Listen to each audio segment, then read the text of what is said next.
For printing the last layer, we're going to start by mixing color. So I've got my third layer, my last layer all carved out. It's just going to be the details and the shadows, like the darkest shadows, things like that.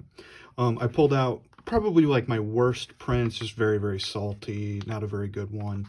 And that's the one that I'll try to print on first. So if I need to make adjustments or fix things, I'll be doing that on my worst one first. So what I'm going to do is I'm going to mix up my ink. Let's see.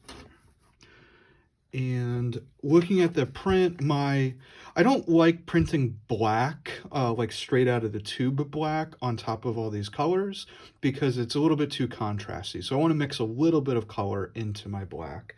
So because I used orange and then red, I probably want to take some of that red, maybe even because I had a little bit of kind of a purpley red, so maybe I'll mix a little bit of a purpley red into the black. So just a little bit of red first.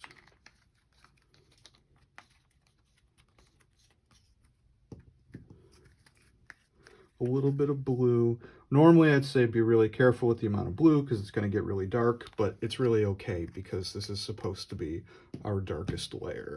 It's going to look practically black. Probably a toothpaste size amount of black. And then I also am going to add just a little bit of the ink extender just so that it doesn't dry too quickly.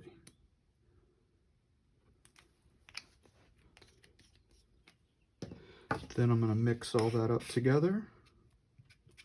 And so even though I'm mixing color into it, black is very, very dark, and black will overtake that color very quickly, which is what I want. I want it to be as close to black as I can, but adding a bit of color into it as well.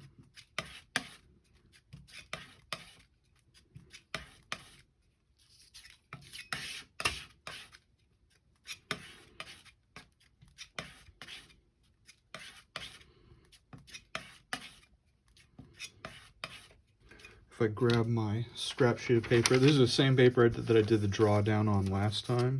So I'm just going to take a little bit of that ink, put it right next to it. So it's black, and it's pretty hard to tell that I've added any color into it, but it should have just a little bit less of that kind of dead, like pure black contrast than it would if I didn't add any color into it.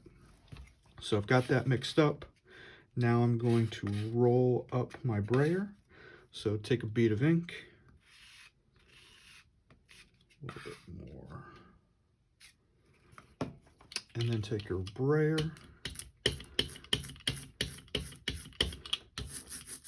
roll it up,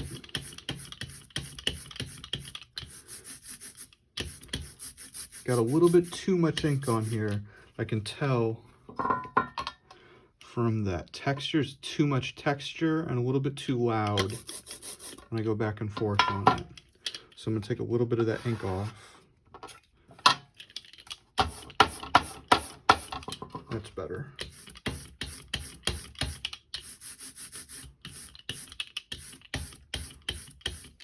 right.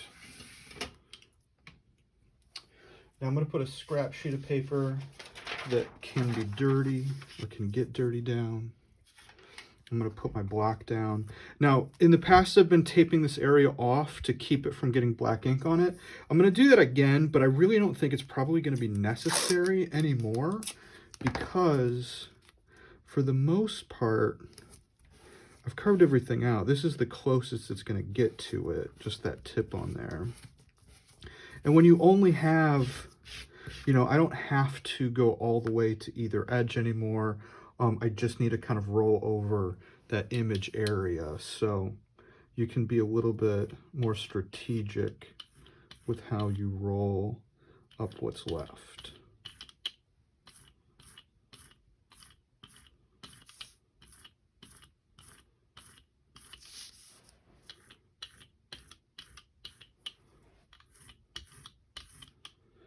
So you'll notice, you know, like if this was just like a single layer black and white, it's really not done. You know, like it's carved way too much out.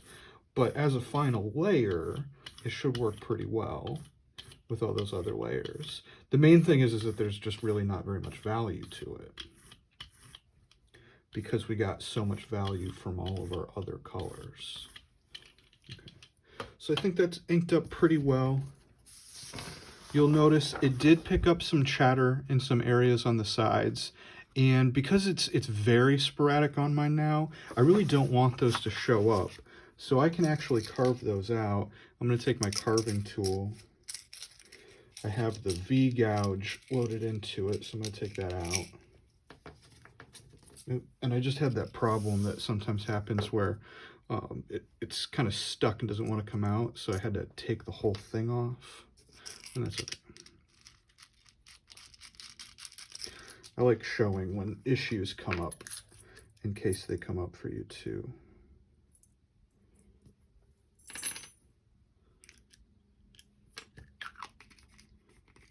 So I'm putting the large U-gouge out. That's the easiest one for carving out those big areas. So I'm just gonna go back through here, and anywhere that ink picked up in the negative areas, I'm just gonna carve that out so it doesn't show up when I go to print.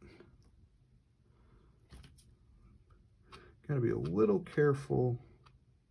You don't want the pieces to go on top of the print. But one of the things you can do, so if you're carving and you get a little bit of like dust or something, or you accidentally touch on top of the image area, you can just roll it up like one more time before you go to print.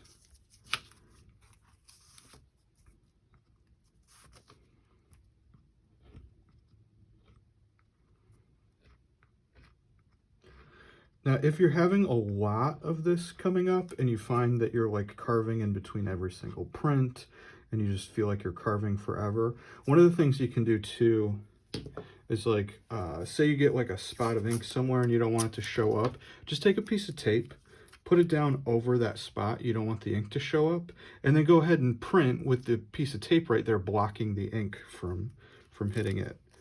So you can kind of do that too if it's a little bit out of control and the carving is just too much.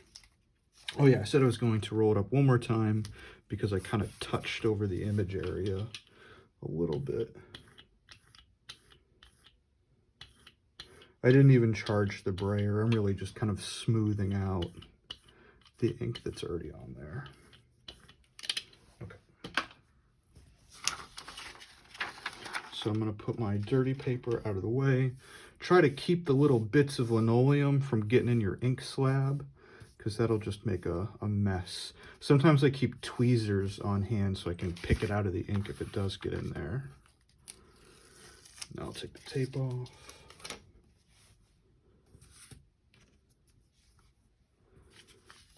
And then take our little pins here. Again, just kind of barely through the paper. You don't need to push it all the way through, just a little bit.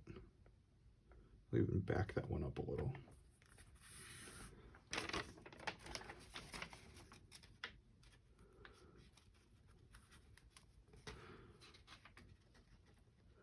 Tacks go into the same holes that they have been going in.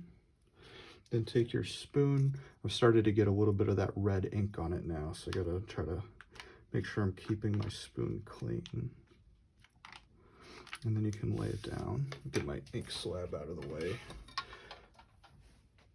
Wouldn't want to accidentally dip my print into the ink slab. And then, just like usual, go back through it. So now I know that it's really just the detail areas of the skull. None of the background is going to have any ink or image area that needs to be transferred. So I really can just concentrate in the areas that I know are there. My paper is starting to get a little bit beat up from the first two layers. So I need to keep, in this case I'm using a piece of tracing paper, but wax paper, some sort of barrier in place so that I'm not putting so much friction on the print.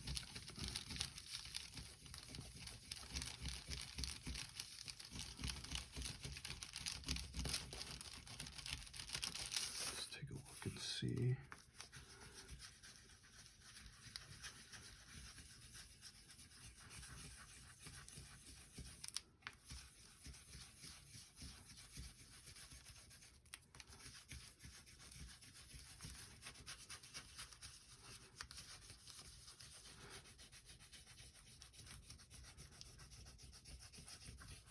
And, you know, kind of concentrate on those areas that you know are going to be the darkest. So the area up here where that clove is, that's really dark.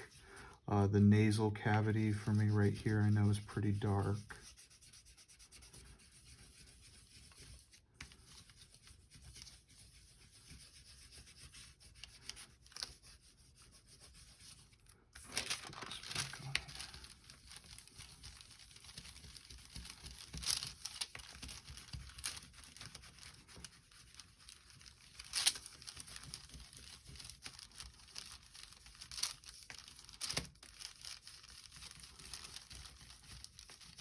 Let's take a peek and see how it's coming out. Yeah, that last area tends to print really well because there aren't large flats that could get salty from there. So that looks pretty good. All right. So now you can kind of look at it and see if there's any areas that need to be carved out a little bit more. I've carved out quite a bit of mine, so I don't think there's any areas that I see like mistakes or anything. So I think it looks pretty good. Let's see here. I do see that I've got like a black mark up here. So I must have missed that area when I was carving out the block up here. So I'll probably want to take that down a little bit extra so that I don't end up with like a random black mark through there. But otherwise, I think that looks pretty good and finishes off the print. So like I said before, I'll do one more video where I just show how to finish the print by like, I'm going to attempt to peel the tape off. If that doesn't work, then I'm just going to cut it along that edge. And I'll try to keep it so that this edge, and this edge are all even. And if there's going to be an edge with a little extra, I'll keep that on the bottom. But otherwise, that's it.